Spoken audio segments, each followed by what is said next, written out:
Assalamu alaikum, I'm Aisha and you're watching Samaa News. Here are today's headlines. US President Donald Trump has said that after talks with Israeli Prime Minister Benjamin Netanyahu, they reached no definitive agreement on how to move forward with Iran. But he insisted negotiations with Tehran would continue to see if a deal can be achieved.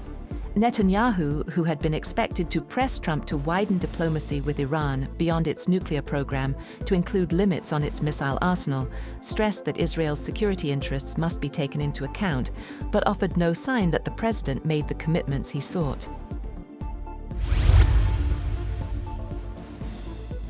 Iran's President Masoud Pezeshkian says Tehran is ready to accept verification of its nuclear program to prove it is not seeking atomic weapons. Speaking in Tehran, he said Iran would not bow to what he called excessive Western demands, including over its missile program. The statement comes as talks with the United States continue amid deep mistrust on both sides. US President Donald Trump has hinted at deploying a second aircraft carrier to the Middle East as Washington and Tehran prepare to resume negotiations aimed at preventing a new conflict. Trump said he was considering the move despite ongoing diplomatic efforts. Talks between the United States and Iran were facilitated by Oman last week.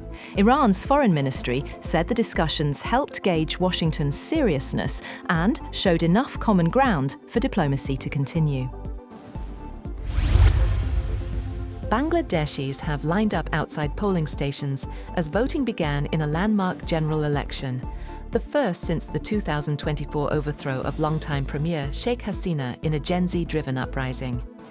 With more than 127 million eligible voters, the election is widely seen as a decisive moment for the South Asian nation of 175 million. Voting is being held in 299 out of 300 constituencies, after polling was postponed in one seat due to the death of a candidate.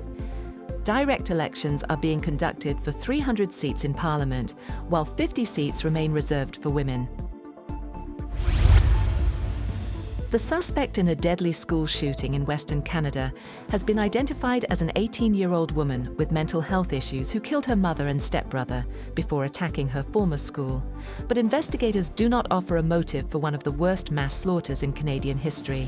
Police said the killer, whom police identified as Jesse Van Rootselaar, died by suicide after the shooting on Tuesday in Tumbler Ridge.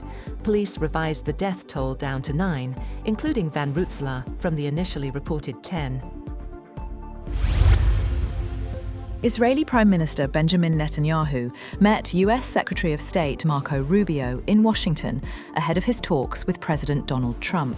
Netanyahu signed on to Trump's Board of Peace and is expected to push for tougher US demands in upcoming nuclear discussions with Iran, including limits on Tehran's missile program.